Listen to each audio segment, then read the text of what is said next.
Muy buenas noches, bienvenidos al estudio bíblico semanal. Qué privilegio es estar aquí para estudiar juntos a la palabra del Señor. Así que con su ayuda vamos a dar inicio con una palabra de oración, encomendándonos a Él para que Él sea guiándonos a través de su Espíritu Santo. Y esta palabra sea una palabra que llegue a nuestras vidas. Señor y Padre, te alabamos. Te damos gracias por tu amor, tu bendición, Señor, Dios Todopoderoso, nadie como tú. Rogamos en esta hora, Padre, que la palabra tuya penetre en nuestras vidas, que la podamos recibir, aprender de ella, Señor. Sobre todo que tú sigas transformando y limpiando, santificando nuestras vidas, separándolas para tu plan y tu propósito. Oh Dios, pedimos por aquellos que están en camino, por aquellos que ya estamos aquí, que la gracia tuya, Señor, siga obrando en nosotros. Necesitamos de tu ayuda, necesitamos de tu dirección. Sin ti nada podemos hacer, oh Dios amado. Queremos en esta hora seguir dependiendo de ti. Padre, tómanos de nuestra mano, ayúdanos a tomarnos de tu mano, Señor, y sentirnos agarrados y sostenidos firmemente por ti, Padre. Ayúdanos en este nuevo capítulo que vamos a estudiar de tu palabra y entender, oh Dios, el sentido original y aquello que sirve para nuestra vida, para aplicarla, porque tu palabra es poderosa, Señor, y es pan de vida para cada uno de nosotros. Oramos en el dulce y precioso nombre de Jesús. Amén. Muy bien, mantengan abiertas sus Biblias en 1 Corintios capítulo 10. 1 Corintios capítulo 10 es donde vamos a estar estudiando por la siguiente hora aquí en la palabra del Señor. Esperamos, como la semana pasada, concluir todo lo que queremos abarcar. En el capítulo número 10 de 1 Corintios, primera carta del apóstol Pablo a los Corintios en sus Biblias, ahí lo van a encontrar, ¿verdad? En el Nuevo Testamento, en el capítulo 10, primera carta a los Corintios. Así es que por favor mantengan abiertas ahí sus Biblias en ese capítulo 10, es muy importante. Y acabamos de la semana pasada de terminar el capítulo 9 con dos ideas relacionadas al atletismo.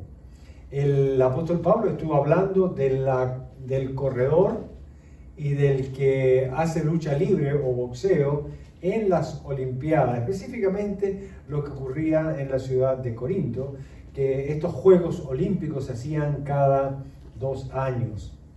En estas Olimpiadas, no como ahora, que hay un segundo o un tercer lugar, en aquellos tiempos solamente había premio para el primero, solamente una persona lograba el premio. Y como vimos, esa era la corona incorruptible, que era una corona de hojas de olivas. Y era corruptible porque después de un tiempo se dañaba, no servía para nada, eran hojas secas, eso era todo. En contraste, en nuestra vida cristiana aprendimos que debemos entrenarnos, que debemos capacitarnos para la resistencia y la perseverancia por medio de Cristo o en Cristo, para recibir, ¿qué cosa? Nuestra corona incorruptible, a diferencia de la corona corruptible que solamente aquí pues la obtenía una sola persona. Pablo usa esta ilustración para animarnos, para respaldarnos, para que no nos equivoquemos, para que seamos realmente perseverantes, para que realmente desarrollemos resistencia en nuestra vida cristiana. Ahora, Pablo tenía, y eso uno lo ve a lo largo de todas las epístolas, a lo largo de todos los escritos de él, Pablo tenía un temor santo. Él no tenía temor de perder su salvación, él no tenía temor ni siquiera de que lo mataran, no tenía temor ni de sufrir, no tenía temor de que lo asaltaran, le robaran, de perder cosas. De hecho, él mismo dice, hay muchas cosas que yo ya he aprendido a tenerlas por basura, por pérdida. Ya no las estimo, de hecho las desestimo. Y en ese sentido, el apóstol Pablo era un hombre, no era un perdedor, era un ganador, porque aprendió a perder lo que realmente no valía y a ganar lo que sí valía, y que eso era lo incorruptible. Trabajar e invertir en la vida eterna. Así que Pablo tenía un temor santo, no tenía un temor de los hombres, no tenía un temor de los demonios, no tenía temor de los demonios, no tenía temor de las autoridades, de lo que le pudieran hacer. De hecho, abusaron mucho de él. Sin embargo, él no tenía temor a los hombres, pero él tenía un temor reverente, santo al Señor. Un temor que el apóstol Pablo quiere que los corintios y nosotros, por extensión, no debemos perder. Y es un temor el que el apóstol Pablo tenía de fallarle al Señor. Mire qué cosa. Él sí tenía un temor santo, reverente. Y como vimos la semana pasada, era un temor de no fallarle, o de llegarle a fallar en alguna manera al Señor, tanto en el llamado que el Señor le había hecho, como en la misión que Dios le había encomendado. Él temía quedar descalificado. Si hay algo que un atleta, un deportista teme, es que en los preparativos para las competencias o en la competencia lo descalifiquen. Yo he visto que muchos, por ejemplo, cuando hay carreras y les dan la cuenta, ¿verdad?, para que empiecen a correr, tienen lo que se llama una partida falsa. Y aquellos que lo repiten por 2 veces son descalificados. Así sean corredores de renombre, así sean campeones mundiales, si repiten la falla, quedan descalificados. Ese es el gran temor y el gran estrés que tienen los atletas, de ser descalificados. Por ejemplo, cuando hay estas carreras de relevo, que se tienen que pasar el bastón, a veces se les cae el bastón, y pues normalmente son 4 los que van corriendo en la carrera de relevo, por eso se llama de relevo, y entonces cuando se les cae el bastón, todos los 4 quedan descalificados, quedan fuera de la competencia. No quiere decir que los van a llevar presos, no quiere decir que los van a matar, simplemente para el propósito de la carrera están fuera, están descalificados. Y el apóstol Pablo ve a la vida cristiana como una carrera, no como una carrera de velocidad, pero una carrera en la cual él quiere ganar un premio. Y ese premio es la corona incorruptible de vida que dice aquí la Escritura. Para él era algo realmente de mucho valor, era la corona incorruptible, tan preciada, que todos los creyentes debemos tener. Y el apóstol Pablo quería ser fiel al Señor, no quería fallarle, no quería ser descalificado por nada en el mundo. Por eso él, en el capítulo 7, 8 y 9, él dice, mire, si yo tengo que renunciar a mis derechos con tal de no perder el privilegio y el honor de predicar el Evangelio, pues no hay problema. Yo aquí no voy a pelear, no me voy a defender agresivamente. Si la iglesia no me quiere sostener, no hay problema, yo me autosostengo, pero yo voy a seguir predicando el Evangelio. Al entrar aquí en el capítulo 10, donde tienen abierta su Biblia, debemos de acercarnos con esa misma mentalidad que tiene el apóstol Pablo. La de no quedar descalificado. Recuerden, la descalificación no quiere decir que a usted no lo van a dejar entrar al cielo. Aquí no está hablando de la salvación, sino está hablando de cumplir los requisitos o cumplir con el propósito, con el llamado que Dios le hace a una persona. Usted va a entrar al cielo, pero no va a tener los honores, no va a tener la exaltación, el reconocimiento del Señor por haber cumplido la tarea que Él le encomendó. Ahora, muchos dicen, bueno, pero pastor, no importa. Total, yo soy salvo y voy al cielo y voy a estar para siempre con el Señor. Sí, pero una cosa es ir al cielo y otra cosa es ir al cielo con honores. Hay mucha gente que se gradúa, ¿verdad?, en la universidad, en el colegio, pero otra cosa es graduarse con honores. generalmente cuando una persona se gradúa con honores, se la reconoce. Se dice cuál es el honor y el nivel al cual ha llegado. Y todo ese esfuerzo pues tiene y vale, y por supuesto sirve después para la profesión.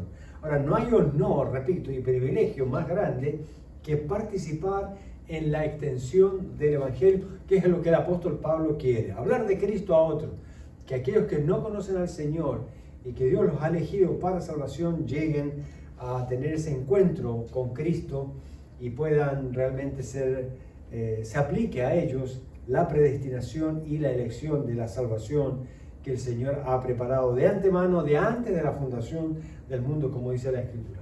Ahora, el apóstol Pablo quiere llegar a los Corintios por una serie de ejemplos para ilustrar este temor santo que él tiene. Protegerse de no descalificarse. Pero no solamente él no quiere ser descalificado, él quiere que ningún creyente sea descalificado.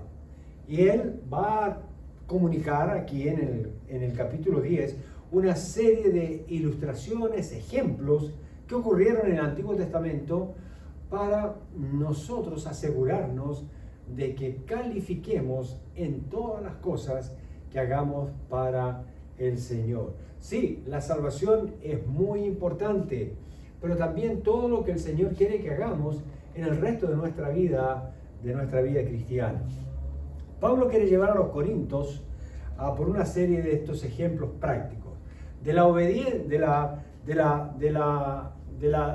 desobediencia a la obediencia, de la idolatría a la adoración y del pecado a la santidad con respecto a la vida cristiana.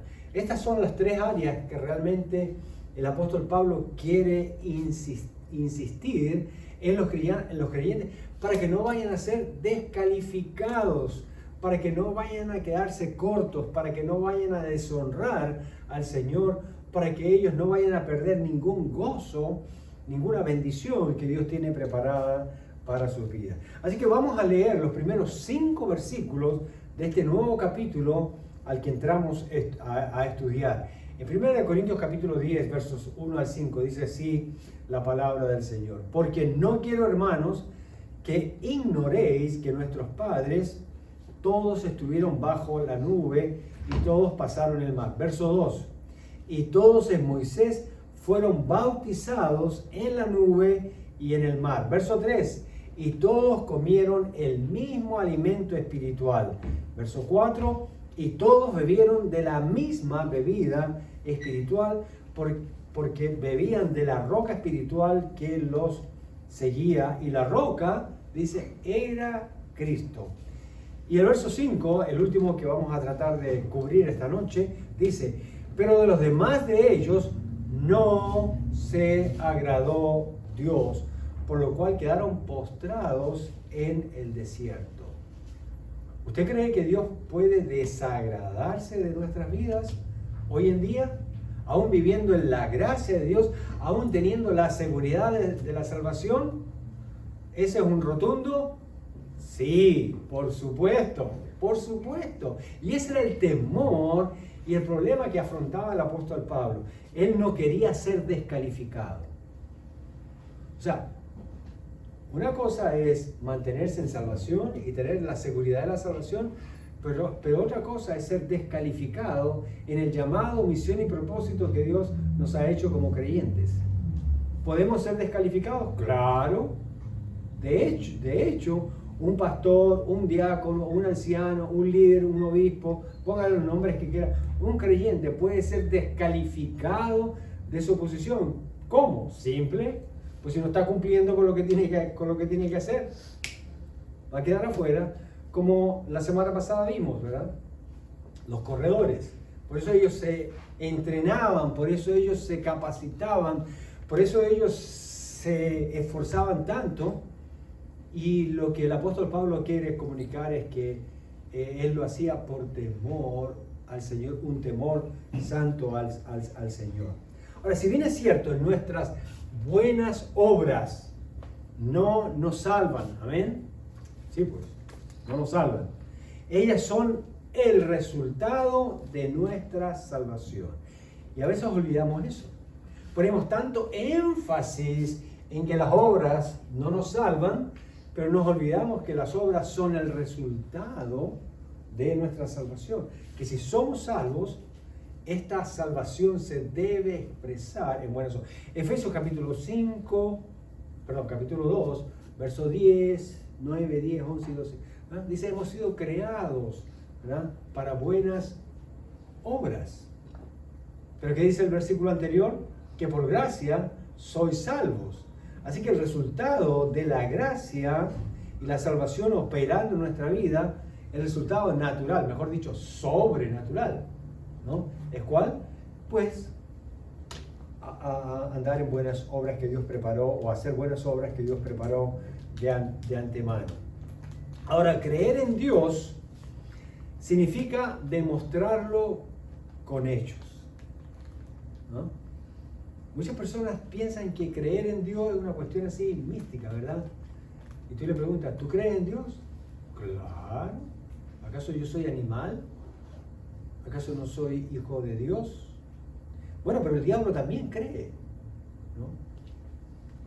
Santiago capítulo 2, versos 17 y 19, y normalmente la gente lee el verso 19, pero hay que leer el verso 17 en adelante, para tener todo el contexto. Dice, así también, verso 17 de Santiago capítulo 2, así también la fe, si no tiene obras, es muerta en sí misma. Imagínense, una fe que salva, una fe tan viva que puede llegar a salvar como un regalo de Dios, pero que al mismo tiempo, aparte de la salvación, puede quedar estéril, puede quedar sin fruto, puede quedar anulada, puede ser hecha inefectiva. ¿Nuestra fe puede llegar a ese punto? Claro. Por eso es que hay muchos creyentes que no están creciendo y no se están desarrollando en su vida cristiana, porque no tienen una fe activa, tienen una fe muerta. Hay que resucitarle no han entendido que la fe funciona al punto de llevarnos a buenas obras. Verso 19 dice, pero alguno dirá, tú tienes fe y yo tengo obras. Muéstrame tu fe sin tus obras y yo te mostraré mi fe por mis obras. Parece un trabalengua, pero son los hechos lo que se está haciendo el énfasis ahí. Ahora, ahí viene el verso 19, ¿no? Tú crees que Dios es uno, bien haces. También los demonios creen y tiemblan. Ahora, el apóstol Pablo, él está en el nivel, y nos lo dice, ¿verdad? Él está en el nivel de que él cree en el Señor, que él tiembla al Señor, pero que va un poquito más allá. No quiere ser descalificado. Al diablo no le importa ser descalificado, ya está descalificado. Y no le importa hacer ningún esfuerzo, su único esfuerzo es ver cómo hace más daño, eso es todo. Pero el apóstol Pablo dice, no, mi honor, mi privilegio es poder llegar al siguiente nivel, no quedarme estancado, seguir entrenando, seguir preparándome para la resistencia, seguir preparándome para poder perseverar, no quedarme corto en ninguna situación. Ahora, así como Santiago, Pablo creía que nuestra fe debe mostrarse por obras. Debemos servir a Dios activamente y no solo de palabras. Y eso es uno de los problemas que tenemos. Hay creyentes que tienen una bonita Biblia, no, hay tantas Biblias que venden ahora, todo tipo, Biblias de estudio increíbles, que uno dice, oye, con esa Biblia, si yo hubiese tenido esa Biblia cuando era nuevo, recién caminando en la vida cristiana, wow, ¿no? Pero no la abren, no la estudian, no la revisan, ¿no? Te la agradecen, por supuesto, que si tú regalas una buena Biblia, pero de ahí a que, oye, tomar tiempo para estudiarla, la ven así como complicada, ¿no? Entonces hay mucha pereza con ese tema. Y por supuesto, esto se transforma en gente que por último lee la Biblia, pero en realidad son muy lentos para ponerla en práctica. Y eso es un problema que tenemos, ¿no? Si realmente nosotros tenemos temor de Dios, debemos procurar ser muy activos y prontos para poner la palabra del Señor. Para lo único que realmente tenemos que ser lentos es para lo malo y es para la ira, dice. Lentos para la ira, dice la palabra del Señor, ¿no? Pero así como nos ponemos molestos, rápidos por algo, deberíamos ponernos a sí mismos muy hacendosos en poder practicar la palabra del Señor. Ahora, los corintios, que eran gente de fe, y a veces místicos y a veces muy ascéticos, ¿no? Eran algunos de ellos muy casi fanáticos, vamos a llamarlo así. Pablo, guiado por el Espíritu Santo, les da instrucciones. Miren, ustedes tienen fe, yo reconozco que ustedes tienen fe, y tienen tanta fe que tienen muchos dones. Ustedes realmente creen en Dios, estoy contento con esa parte, pero estoy viendo un desorden aquí tan grande que necesita instrucciones, necesitan ser encaminados, necesitas que se les diga qué es lo correcto y qué es lo incorrecto, que se les diga cómo hacer las cosas, para que su fe pueda ser realmente dirigida, porque la están dirigiendo mal. ¿Ustedes conocen gente que dirige su fe mal? Todo el tiempo. Todo el tiempo. ¿Cómo cree usted que una persona llega a una falsa doctrina? Corriendo en la fe, pero no corriendo en la doctrina. Aprende y conoce y lee la Biblia y se la sabe quizás hasta de memoria, ¿verdad? Y la cita contexto, dentro del contexto y fuera del contexto, y pues es un espadachín, ¿no? Tiene una habilidad increíble, pero a la hora de poner eso en práctica y realmente estar dentro de la economía de Dios, dentro del orden de Dios, es un desorden. Es realmente algo que no es bíblico, es algo que no se ajusta a una sana doctrina. Entonces Pablo, aquí guiado por el Espíritu Santo, él dice, sí, yo me doy cuenta que ustedes tienen fe, bastante fe, son gente, hombres y mujeres de fe, pero ustedes necesitan instrucción. La fe debe ser instruida, debe ser canalizada, porque por fe, oiga, pues cualquier persona puede hacer cualquier cosa, ¿no? Sí, pero ¿qué dice la palabra? ¿Qué dice la palabra del Señor? Tomemos un ejemplo. Cuando el Señor Jesús dijo que si tuvierais fe como un grano de mostaza, le dirías a este monte, muévete de aquí y échate en el mar. Ok, una persona con mucha fe dice, no, yo lo voy a hacer. Yo lo voy a hacer, ¿no? Y aunque sea a punta de pico y pala, pero yo voy a mover la montaña allá al mar, ¿no? ¿Pero qué realmente estaba enseñando el Señor Jesús? ¿Estaba realmente el Señor Jesús enseñando la grandeza de la fe para nosotros hacer grandes milagros? ¿Qué es lo que estaba tratando el Señor Jesús de enseñar? Todo lo contrario. Exactamente, era todo lo contrario. La fe mínima que realmente teníamos.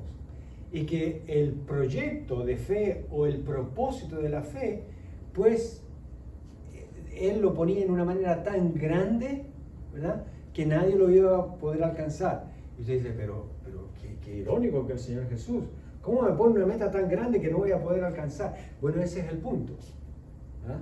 Para que usted nunca confíe en su fe, para que usted nunca confíe en sus capacidades, para que usted nunca llegue a pensar que tiene tanta fe, sino que todo el tiempo, Señor, auméntame la fe. Señor, han pasado tantos años y cada vez creo más en ti, pero cada vez que creo más en ti me doy cuenta que creo menos en ti. Necesito que tú me sigas regalando fe.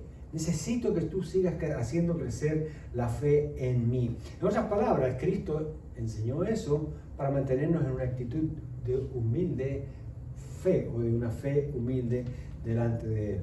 Por eso aquí entonces Él va y quiere dar instrucciones usando el ejemplo de los israelitas en el Antiguo Testamento, que pues se caracterizaron por ser muy buenos para hablar de Dios, pero realmente no predicaban o no practicaban lo que creían. ¿Ustedes saben que los israelitas eran expertos en eso? Ellos creían correctamente en Dios, pero practicaban incorrectamente lo que creían en Dios, o mejor dicho, no lo practicaban, ¿no? Por ejemplo, Mateo capítulo 15, verso 1 al 9, ¿qué nos dice la palabra del Señor? Mateo 15, 1 al 9 dice: entonces se acercaron a Jesús ciertos escribas y fariseos de Jerusalén. Aquí estamos ya en el Nuevo Testamento, ¿verdad? En el tiempo del Señor Jesús. Pero hasta ese tiempo llega esta situación. Dice el verso 2, diciendo: ¿por qué tus discípulos quebrantan la tradición de los ancianos? Porque no se lavan las manos cuando comen pan. Respondiendo él les dijo: ¿por qué también vosotros quebrantáis el mandamiento de Dios por vuestra tradición? ¿Qué le está diciendo aquí el Señor Jesús? Ustedes se están fijando en una cosa que realmente tiene una solución fácil. Simplemente te lava las manos. Y ustedes están aquí poniendo énfasis a una cuestión que tiene generaciones y ustedes todavía no lo resuelven, pudiendo resolverlo simplemente obedeciendo al Señor. Han cambiado la cosa y esto se ha tornado mucho más difícil y duro, y ahora no tienen percepción espiritual. Entonces, verso 4 dice: porque Dios mandó diciendo: honra a tu padre y a tu madre, y el que maldiga al padre o a la madre muera irremisiblemente. Pero vosotros decís: cualquiera que diga a su padre o a su madre, es mi ofrenda a Dios, todo aquello con que pudiera ayudarle a él, ya no ha de honrar a su padre o a su madre. Así, habéis invalidado el mandamiento de Dios por vuestra tradición. En otras palabras, ustedes necesitan instrucción, porque la están embarrando. Ustedes piensan que haciendo esto es correcto, y han hecho un cambio totalmente equivocado. Ahora, lo pone tan claro el Señor Jesús en el verso 7, que dice: hipócritas, bien profetizó de vosotros Isaías cuando dijo. Aquí el Señor Jesús cita a Isaías 29, ¿no? Este pueblo de labios me honra, mas su corazón está lejos de mí. Pues en vano me honran, enseñando como doctrinas mandamientos de hombres. Es interesante porque hoy día en la iglesia moderna, usted trata de enseñar la doctrina bíblica, la doctrina que son los mandamientos del Señor, y la gente le cae encima, se le revierte el asunto. Sin embargo, cuando usted, ¿verdad?, y lo ha hecho la iglesia tradicional católica, enseña mandamientos de hombres, decisiones a través de concilios o lo que sea, los respetan y ponen un énfasis sobre eso. Jesús dijo: no, eso es una hipocresía. Eso realmente no es lo que pues yo he tratado de enseñar en mi palabra. Este pensamiento lo respalda el Señor Jesús. Es el Señor Jesús el que está hablando aquí, ¿eh? Es parte de nuestra naturaleza pecaminosa creer en Dios y no obedecerlo de corazón. Respaldarlo por apoyarse en las cosas de los hombres, en las decisiones, en la cultura de los hombres, en la tradición, en los criterios del hombre. Porque se nos hace más fácil, porque con eso nosotros podemos jugar. Cuando yo me apoyo en la cultura, cuando yo me apoyo en lo que la gente dice, aún en la ley hecha por los hombres, siempre hay como darle una vuelta, como dicen, ¿no? Echa la ley, echa la trampa. Pero con los mandamientos del Señor usted no puede darle la vuelta. Con el Señor es sí y no. Con el Señor es lo que Él dice y lo que Él dice, pues. No hay vuelta que darle. No hay cuestionamiento. Pero desde el origen de la creación del hombre, el hombre ha cuestionado, ¿verdad? Y no le cree exactamente lo que Dios dice. Por eso, hermano, cuando nosotros estudiamos la palabra del Señor, pongámosle mucha atención, mucho cuidado a cada palabra. Es interesante porque los judíos, los escribas, los fariseos, ¿verdad?, toda esta gente religiosa, cuando ellos escribían la Biblia, la escribían de tal manera que su atención, su proligio, ¿cómo se diría? Proligiosidad era excelente, especialmente cuando llegaban a escribir el nombre de Jehová, hasta cambiaban de pluma, escribían y no volvían a usar esa pluma solo para honrar el nombre del Señor. ¡Wow! ¿No? Es impresionante. Tenían también un palito, ¿verdad?, que era dedicado al Señor y era como una especie de pluma, aunque no escribía, pero era para ir mirando, bueno, sería de izquierda a derecha, y mirando cada palabra. Ayudaba a eso a fijar los ojos en cada palabra, lo cual quería decir que cada palabra de la palabra de Dios era importante, es importante. Por eso usaban una especie de puntero, vamos a llamarlo así. Iban palabra para no saltarse ninguna palabra, ninguna I, ninguna coma, por así decirlo, aunque no habían comas en ese tiempo, ¿no? Ni habían acentos. Pero la idea era no saltarse absolutamente ninguna vocal ni ninguna consonante, porque una de esas podía cambiar el sentido completo de todo lo que estaban leyendo. Eran tan cuidadosos con respecto a eso. Sin embargo, aunque eran técnicamente cuidadosos, miren, técnicamente cuidadosos, en su vida personal, ellos tenían otras prioridades, que no eran exactamente lo que ellos habían leído, sino lo que los rabí, los grandes maestros, decían, que generalmente lo que ellos decían eran sus interpretaciones, sus conclusiones para cierto momento y para cierto tiempo, o para cierta circunstancia. Pero ellos empezaron, ¿a qué? A formar un conjunto de regulaciones, un manual, por así decirlo, para la vida, en vez de pegarse a lo que decía exactamente la palabra del Señor. Jesús dice, no, mira, eso es una hipocresía. Tú no puedes ser tan técnico con la palabra del Señor, ¿verdad?, y después estar haciendo otra cosa que dijo otro. Cuando yo estoy tratando de decirte, justamente por esta misma técnica que tú tienes, me quiero comunicar exactamente contigo para que hagas exactamente lo que yo quiero. Pero tú estás haciendo otra cosa.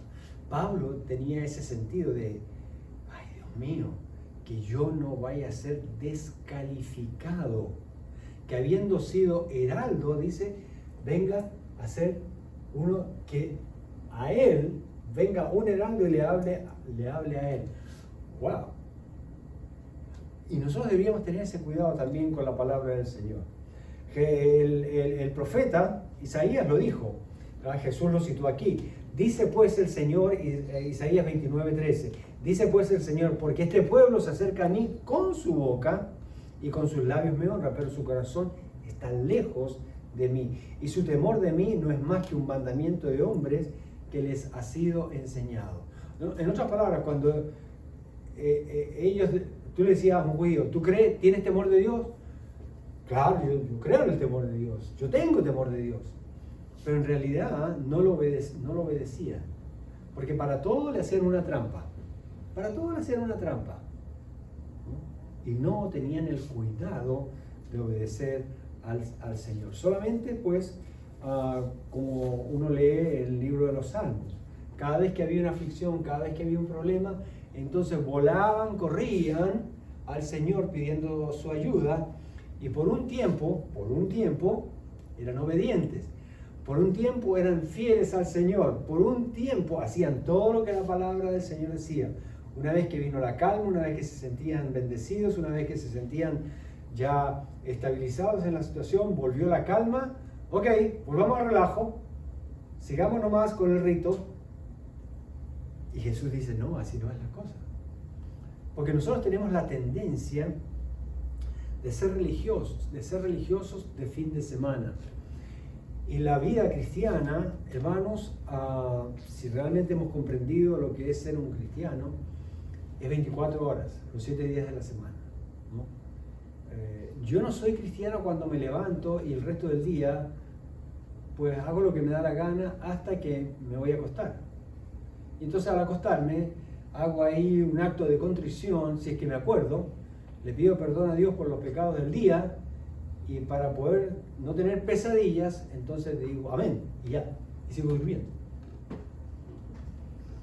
Pero ustedes sabían, hermanos, que hay estadísticas que los cristianos no practican el arrepentimiento antes de irse a dormir.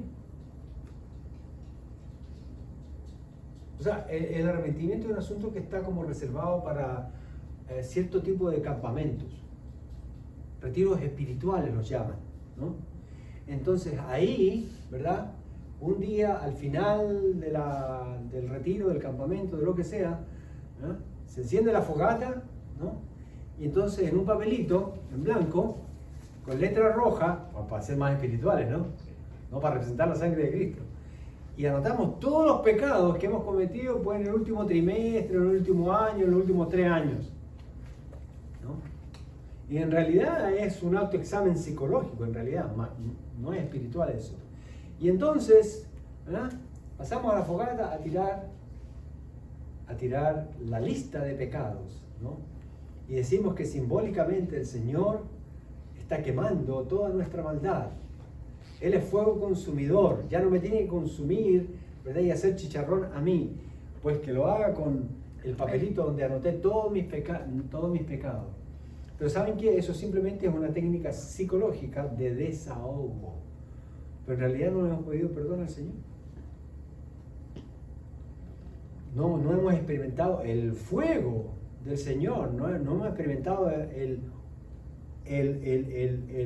horrenda cosa es caer en las manos de Dios, ¿no?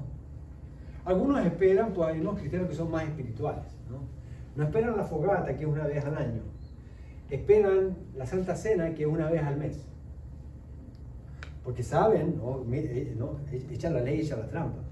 Ellos saben que si toman indignamente la cena del Señor, entonces les puede caer un juicio y se pueden quedar dormidos hasta la próxima vida.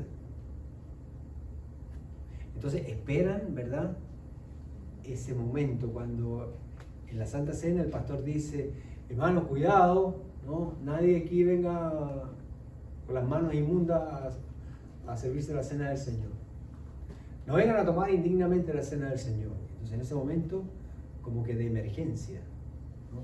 Un arrepentimiento de emergencia, que ni los bomberos ni la policía les creen. ¿Ustedes creen que Dios nos creerá cuando nos arrepentimos así de emergencia? Que en realidad es simplemente por la conveniencia de que no nos caiga juicio. Pero no porque realmente amamos a Dios, no porque entendemos la gravedad de nuestro pecado, no porque entendemos la majestad de la santidad de Dios, no porque nos hemos llegado a dar cuenta cuánto hemos ofendido al Señor, ¿no? Entonces el apóstol Pablo dice, no, yo no quiero caer en esta trampa, yo no quiero que me descalifiquen. Espiritualmente, hermanos, en la iglesia del Señor, el Señor va a limpiar su iglesia. Dice que se la va a presentar a sí mismo limpia, santa y sin mancha. Él lo va a hacer, créanme. Tarde o temprano, usted y yo vamos a experimentar esos como que el Señor te coge, perdón la cámara, ¿no? Cuando coges así cuando coges donde te limpia los pies, ¿no? Eso te hace ¡pah! ¡pah! O en algunos casos, ¿verdad? ¿No? Tenga para que se entretenga, como dice, ¿no? Yo he pasado por esos momentos, ¿no? Pero porque el Señor te agarró del pescuezo, como decimos, de la soga. Pero otra cosa es ir voluntariamente porque entiendes lo que Dios dice en su palabra. ¿Qué es lo que debo entender? Que yo no solamente debo alabar al Señor con mi boca. Eso lo puede hacer cualquiera. Hasta el diablo lo hace. De hecho, el diablo, con el Señor Jesús, usó toda una técnica de reconocer a Cristo como Dios hecho hombre para lograr y ver la manera de hacerlo caer en una trampa y dañar el plan de salvación para nuestras vidas. Si ustedes se fijan y hacen un análisis de eso, el diablo está reconociendo la divinidad de Cristo todo el tiempo. Y Jesús, ni corto ni perezoso, le afirma, sí, no tentarás al Señor tu Dios, yo. Todo el tiempo, ¿no? Pablo comienza con los ejemplos espirituales a hablar del buen fundamento aquí en Corintios 10, específicamente de los aspectos fundamentales que eran suficientes para haber agradado a Dios, habiéndole obedecido y no cayendo en idolatría. Pablo creía que cualquier cosa que desvíe nuestra atención de mantener nuestros ojos de fe en el Señor es idolatría. Acuérdense que él está usando la figura del corredor, ¿no? Y la manera en que un corredor gana, o se mantiene por lo menos en la carrera, es mirando la meta.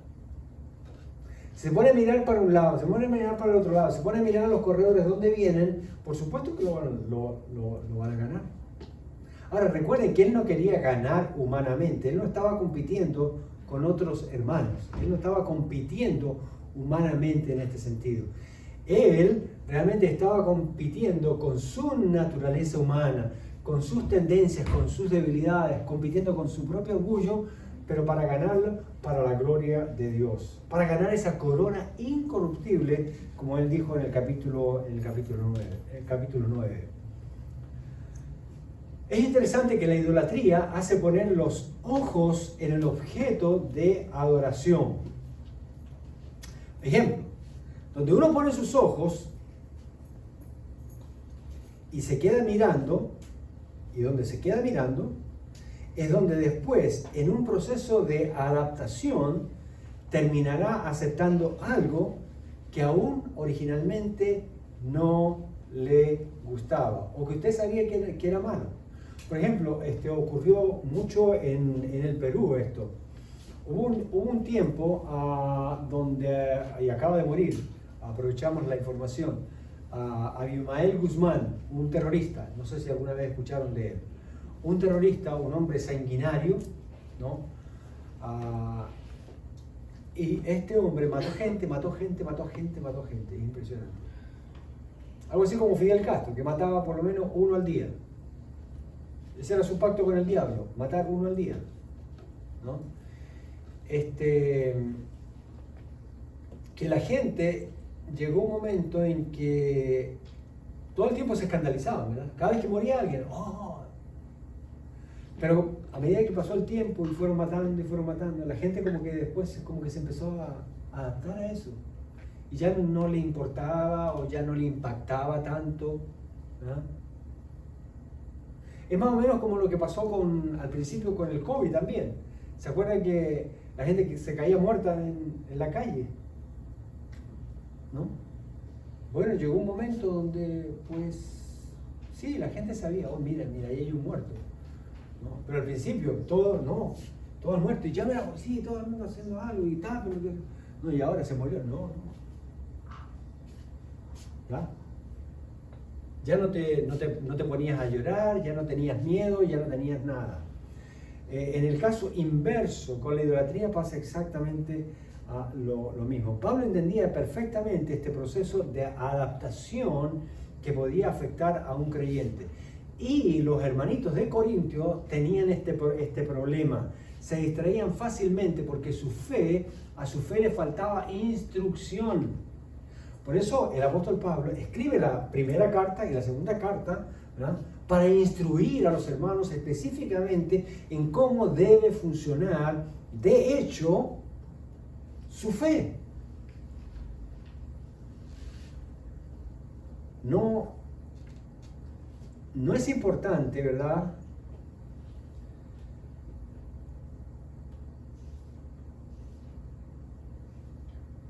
quiero decir esto, uno no va a perder nunca su salvación, pero sí puede perder muy fácilmente su santidad.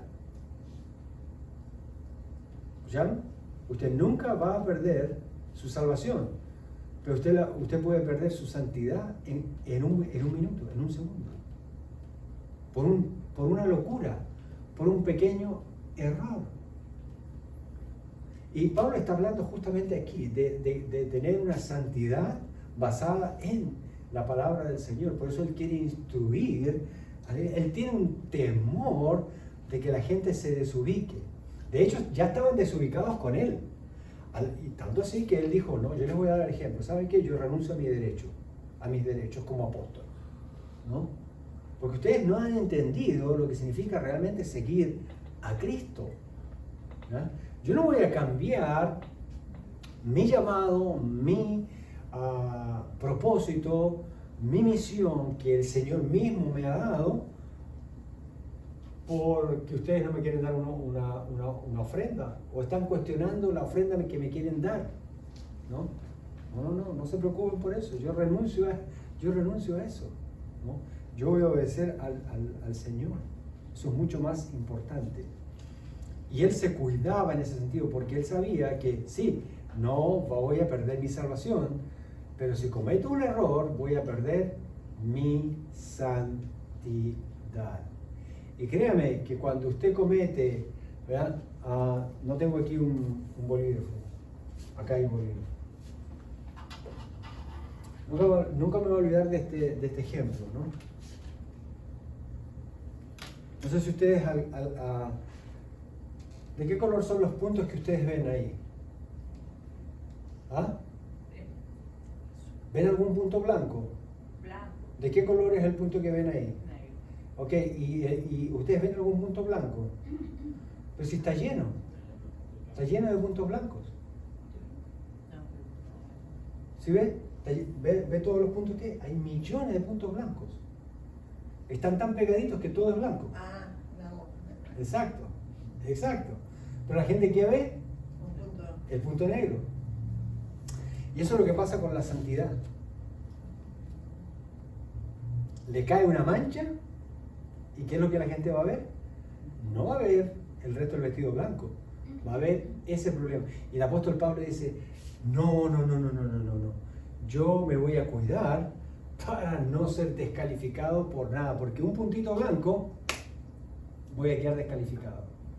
Y él tenía ese temor que todos realmente debemos tener. Por eso él comparte esto con la iglesia de Corinto, porque los hermanos eran muy descuidados. Decían, no, nosotros tenemos fe, somos salvos. Cristo murió por nosotros y nos ha dado muchos dones. Oye, pero no solamente tenían un punto de color ahí, tenían un montón de problemas justamente porque no había instrucción de la palabra del Señor en su vida. Entonces, la instrucción es importante para cuidar, desarrollar, incrementar, mantener la santidad, ¿no? Recuerden que sin santidad nadie va a ver al Señor, dice la palabra del Señor, la palabra de Él. Sin algo debemos estar ocupados como creyentes, es justamente en eso. Y tener un sano y santo temor del Señor para guardarnos en ese sentido. Ahora, Pablo, ¿qué es lo que hace? Pablo cita la experiencia del éxodo y su salida en el tiempo del desierto para alertar por una sana preocupación o espiritual o preocupación espiritual que él tiene, de que cuidado con la falsa seguridad de pertenecer a Dios, o de que eso se convierte en algo, ¿verdad? Idolátrico, ¿no? De desviarnos en ese sentido. Dios no es religión, Dios no es rito y Dios no es garantías humanas, ¿no? Me encanta la idea cuando uno lee, por ejemplo, el libro de Hebreos, que se los recomiendo, ¿no? A algunos no les gusta el libro de Hebreos porque les da miedo. Los pasajes sí, es verdad, son difíciles, son fuertes, pero el libro de Hebreos, desde la primera página hasta la última página, te obliga y te lleva a ti a examinarte, si eres salvo, ¿no? Que ello sea de paso, ¿verdad? Estoy seguro que el pastor John va a estar de acuerdo contigo. Ese es un libro que deberíamos predicarlo en la iglesia moderna pero así, todo el tiempo, y estar citándolo. ¿No? Yo estoy haciendo el devocional, ¿verdad? Todos los días, un versículo, una parte, estoy poniendo énfasis. Pero eso es como para que ustedes no se enganchen nomás, porque por el espacio que que usa ahí en el chat no puede entrar en tantas cosas. Pero qué importante eso, hermano, de evaluarse y no tener una seguridad que hace que confiemos en lo que Dios nos ha dado en vez de confiar en quién es el Dios que nos lo ha dado. Y eso fue exactamente lo que pasó con el pueblo de Israel. Dios les dijo, ustedes son especial tesoro para mí. Y ellos dijeron, ¡wow!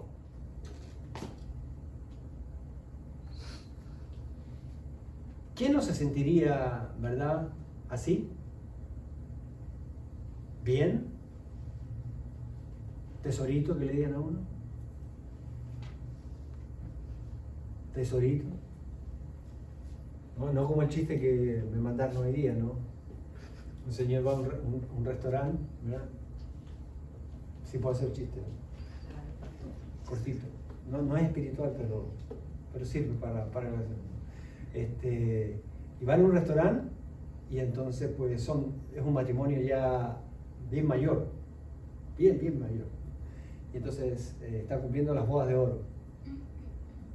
En 50 años de matrimonio, imagínense la edad que tiene. Y entonces pues van al restaurante y él, amorcito, ven, toma asiento. Y él constantemente, y mi caramelito, ¿qué quieres de tomar? Y mi tesorito, ¿qué te vas a servir de postre? Y mi cielito, ¿qué vamos a comer hoy día? Y así, ¿no? Sí, muy romántico el caballero. En eso la esposa, ¿no? Quiere ir al baño, ¿verdad?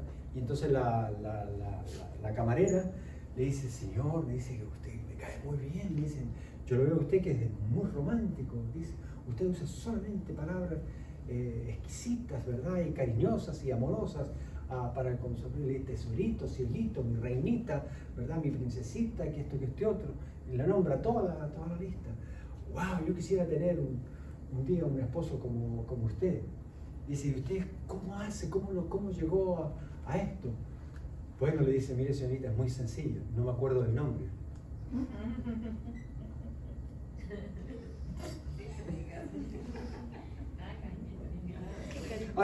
Ahora, yo creo que a muchos cristianos les pasa lo mismo. Alaban y bendicen al Señor con himnos, con cánticos, ¿no? Y piensan que por hacer eso van a ser más espirituales, en vez de tener una relación personal, íntima con el Señor. De verdad. Es un desvío tremendo. En la nación de Israel le pasó eso. Dios le dice, ustedes son mi especial tesoro, el que los toca, ustedes tocan la niña de los ojos míos, dice, de mis ojos. Y ellos dicen, wow, este es el Dios que yo tengo. Mira cómo me ama. ¿Pero por qué Dios dijo eso? Cuando uno lee el pasaje más abajo dice, no los escogí a ustedes por ser especiales, le dice, aunque le dice tesoro especial. Yo los voy a hacer que sean realmente un tesoro especial, es lo que está diciendo. Pero ustedes yo los saqué de la nada. Ustedes no eran nada, no tenían absolutamente nada en especial. Ahora, cuando dice que el Señor los hace su tesoro especial, es justamente para eso, para que nosotros le hagamos, entre comillas, reconozcamos al Señor como nuestro especial tesoro en nuestra vida, que no hay otro tesoro. Y el pueblo de Israel se engrió, sería la palabra, con eso, espiritualmente hablando. Y pues lo que le pasa a muchas iglesias hoy día y a muchos creyentes, que piensan que Dios tiene que hacer algo por ellos. Y citan la Biblia. Otra vez, no han entendido lo que es la doctrina. Son simplemente mandamientos de hombres. Pero no es lo que dice la palabra del Señor. Y el apóstol Pablo aquí en Corintios 10 tiene ese temor, él tiembla con eso, al ser descalificado de caer en una falsa adoración con Dios mismo, imagínense. Usted sabe que Dios, ustedes sabían, a ver, voy a hacer la pregunta de esta manera. ¿Ustedes entienden la diferencia entre idolatría y adoración? A ver, se lo hago de esta manera, para que ayudarles con una definición. ¿Ustedes creen que qué es lo que creen que Dios quiere de nosotros? ¿Que lo adoremos o que lo idolatremos? Dios quiere que lo adoremos. ¿Por qué? ¿Por qué dijeron adoración? Porque automáticamente ustedes descalificaron la idolatría. ¿Por qué descalificaron la idolatría? ¿Qué tiene de malo la idolatría? La idolatría es quitar a Dios del medio. Bueno, esa es una, la más importante. Otra. Porque, a ver, la idolatría en muchas personas lo atesoran. Yo sé que a Dios lo debemos de atesorar, pero la diferencia entre adoración y idolatría es de entrega completa en adoración. Idolatría es como un amuleto. Claro, es una cuestión supersticiosa. Ajá. Exacto. Religioso. O religiosa. Otra, muy bien, otra. ¿Cuál es la diferencia entre adoración e idolatría? Porque aquí el apóstol Pablo, todo lo que va a decir en el capítulo 10 es para establecer una clara diferencia y enseñarles e instruirles de una manera práctica en la vida diaria a los corintios, corintos, que no es lo mismo adorar a Dios que idolatrar a Dios. Que la idolatría es algo pagano. No hay cómo idolatrar a Dios. Otra idea. La idolatría adora un ídolo. Dios no es un ídolo. ¿Y quién hace el ídolo? El hombre. ¿Y quién hizo a Dios? Pero nosotros queremos tratar a Dios como un ídolo. Y cuando nosotros contratamos a Dios como un ídolo, entonces estamos a Dios queriendo manejarlo con nuestras manos, a nuestra imagen y semejanza, cuando nosotros somos los que fuimos creados a la imagen y semejanza de Dios. El Salmo dice, ¿no? Ustedes con sus manos, dice. Y tan necios soy que, bueno, así como hicieron el ídolo, ustedes son también. Pablo tiene un temor santo de no caer en esa trampita, ¿no? De llegar a idolatrar a Dios o cualquier cosa de Dios. ¿Ustedes creen que en la iglesia se idolatran las cosas de Dios? ¿Aún adorando a Dios? Claro. Por ejemplo,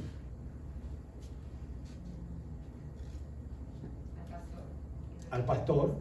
¿Qué más? Los adoradores, exacto, ¿verdad? Usted ve ahora, no se llenan los estadios con los diques, ¿cómo es? ¿Salmistas le dicen? ¿Salmistas? Eso es nuevo, ¿no? La Biblia es un amuleto, es algo hecho, bueno, y ha llegado a un punto donde pues se está manipulando tanto la palabra del Señor que pues ahora ya hay pues la Biblia de la Biblia de este otro, la Biblia, ¿no? Y ya ahora cada uno tiene su Biblia. La Biblia de Spurgeon, la Biblia de MacArthur, la Biblia de Raleigh, la Biblia de, ¿no? Ahora, estoy seguro que MacArthur y todo esto, pues a lo mejor pelearon con eso de ellos mismos de ponerle su nombre, porque la Biblia es la palabra de Dios. ¿No? Cosas como es el templo.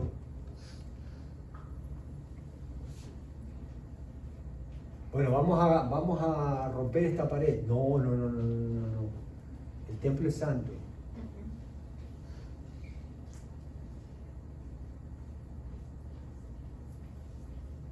Vamos a vender la propiedad para tener una más grande. No. Esta fue la que Dios nos dio. Este suelo es santo. ¿Y dónde dice eso en la palabra del Señor? Si Jesús mismo dijo, destruir este templo y en 3 días lo reconstruiré. Hablando de Él mismo, pero también hablando de lo que luego iba a pasar con el propio templo ahí en Jerusalén, que hasta el día de hoy no se reconstruye, hasta que venga el Señor. ¿Qué otra cosa los cristianos idolatran? Todo. No, mentira. No, pero ¿cuál pues? Los hijos, el esposo. Sí, un esposo que es un buen cristiano. ¿Ya? También, ¿qué otra cosa? El mismo cristianismo. El cristianismo en general. Entonces no se lo cuestiona, ¿no? Entonces aceptamos todo, ¿no? Porque ya, así nos enseñaron. Y se llenan de orgullo, porque hay muchas personas que colocan la palabra cristianismo como un ídolo, que son orgullosos. Es un título, exactamente. Yo soy ¿No? cristiano. El apóstol Pablo tenía un temor, hermano, de ser descalificado por entrar en esas trampitas, caer en estos asuntos. Decía, no, yo voy a correr para el Señor de la mejor manera, ¿no? Yo voy a evitar cualquier cosa para no ser descalificado en mi servicio al Señor, en mi llamado al Señor, en la salvación que Él me ha dado, en la santificación con la que yo tengo que seguir creciendo constantemente. Ustedes saben, una de las cosas que muchos cristianos también idolatran de Dios, en vez de adorar a Dios, son las bendiciones de Dios. Las bendiciones de Dios.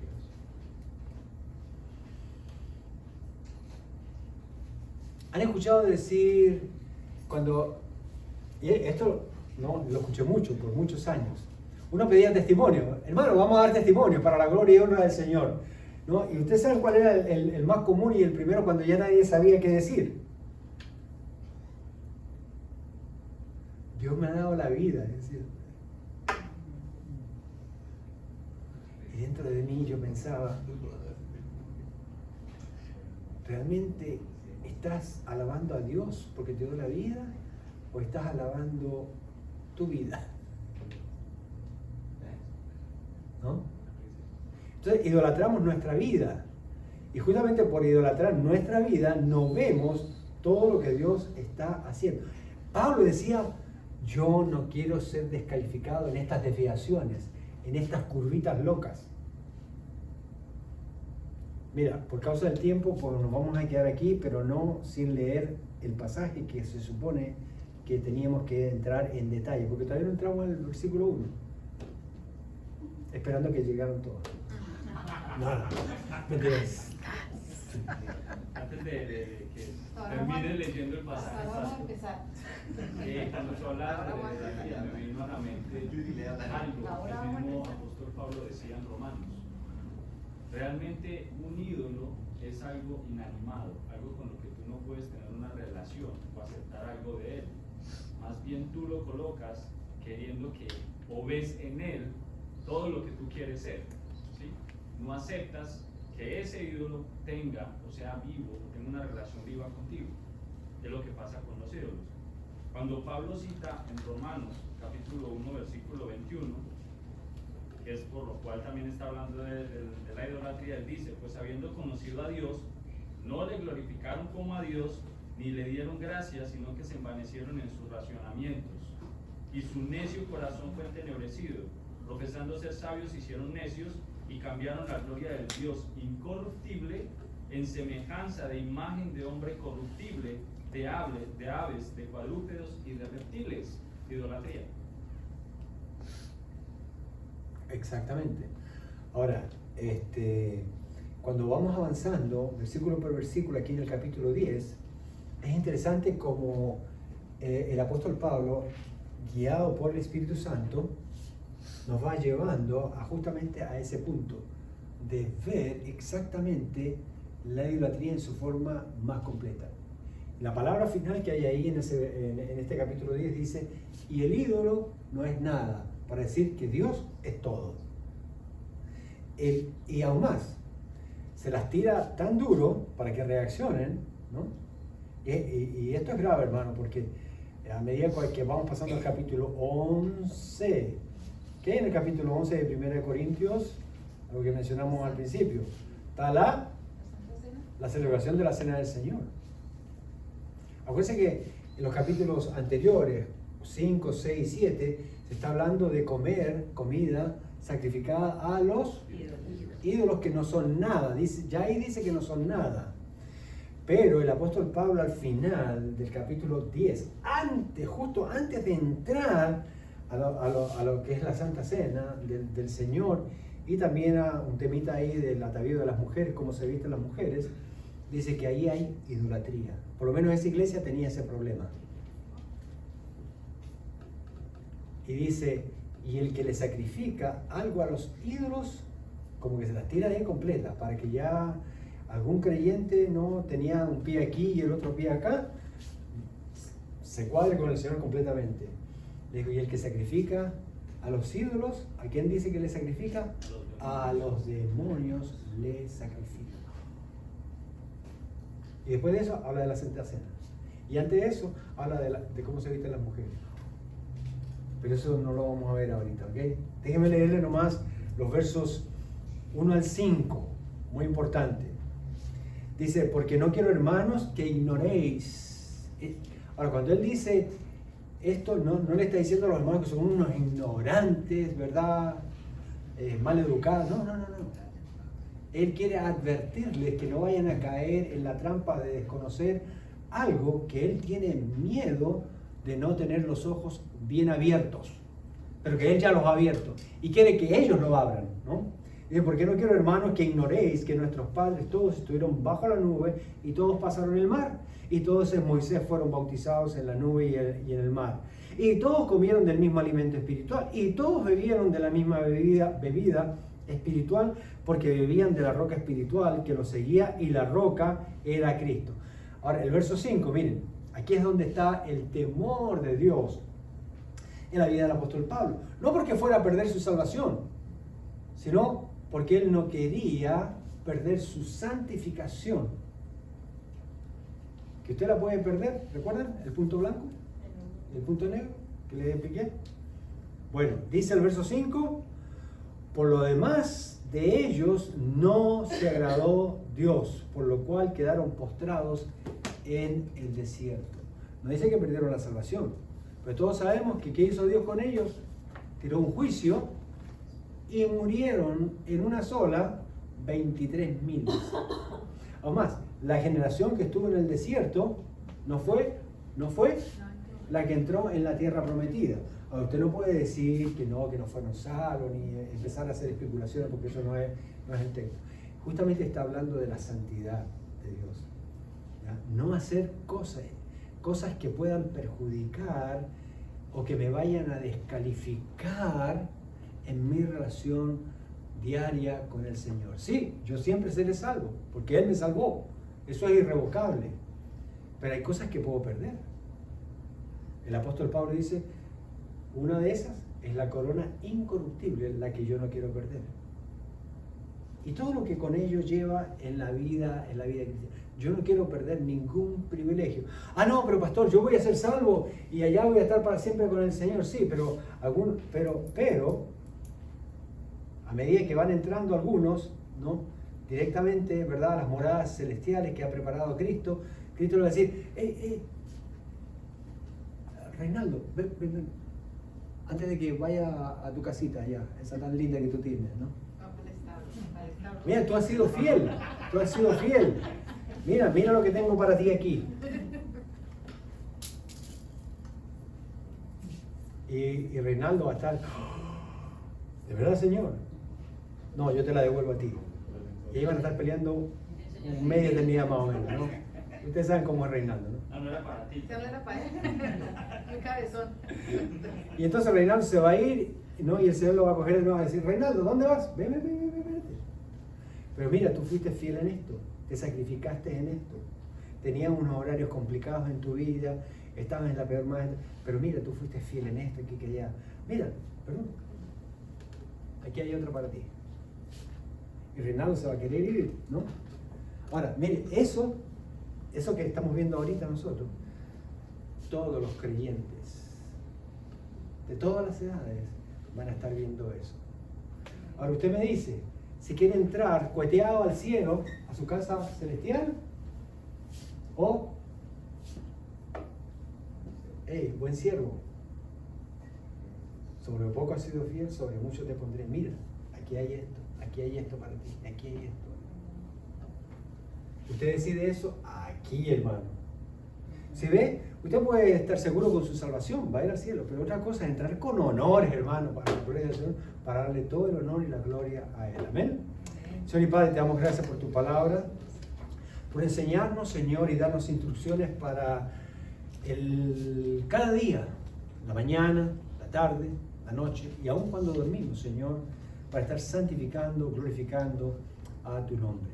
Gracias por la salvación tan grande que tú nos has dado, pero al mismo tiempo, Señor, agradecidos, porque esa salvación nos lleva a una vida que honra tu nombre, que honra tu santidad, que es la vida de santificación, Padre.